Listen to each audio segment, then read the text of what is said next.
On average, a child in St. Louis spends 41 months in foster care and changes placement 4 times before placement in a safe, permanent home. And now there's one nonprofit that stands by these children through it all. So joining us live with more on the work of CASA of St. Louis, we have Beth Foltz and volunteer Terrell Willis. Thank you both so much for joining us today. Thank you. I mean, this is a really beautiful cause. It's an important mission. So Beth, why don't we just start with you? We mentioned it a little bit there, but there isn't a lot of stability in the beginning for these children. Yes, all children when they enter foster care experience a tremendous amount of trauma.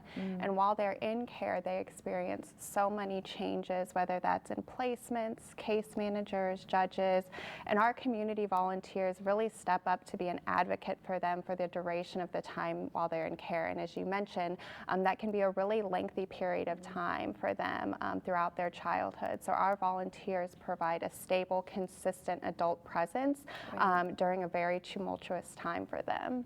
And so speaking of those volunteers, we have Terrell here, one of them. So why don't you take us through your experience volunteering? I've had a very good experience volunteering.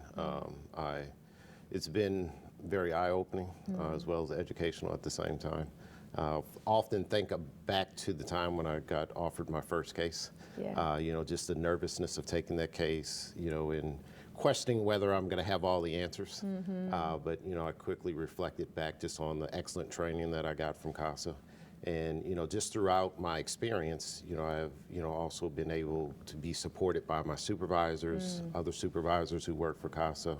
You know, we have a great group of volunteers who also help to support us. You know, so it's, you know, it's also very rewarding at the same time, you know, because you're coming into the life of a child during a very difficult stage.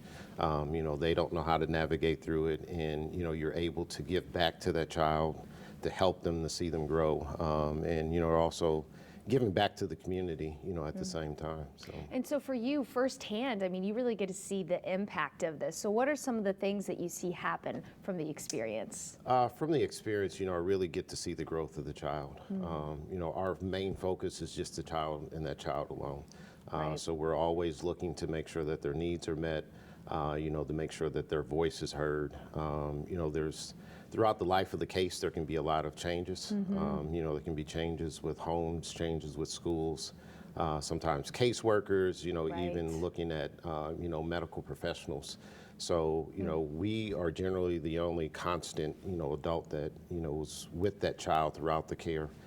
So, you know, we are able to build relationships with them, you know, as they're charting through, you know, these unpredictable circumstances and, you know, situation that they didn't ask to be in. Yeah, just an incredible cause, an incredible role to be in. And we're wrapping up here, but Terrell, I want you to say, if there's anyone watching and they're on the fence about volunteering, what would you want to tell them? I would just tell you to go ahead and do it. You know, if you're questioning whether or not you want to do it, we have volunteer sessions, informational sessions that you can do. You know, and obviously there's something tugging at your heart that's, you know, has this in your mind. So, you know, go ahead and pull the trigger and you won't regret it. You won't regret it. You heard it here first. Well, thank you both so much for joining us today and sharing the powerful work that CASA does each and every day. You can learn more information and learn more about becoming a volunteer by following that website right there on your screen. And as always, you can visit kck.com/showme.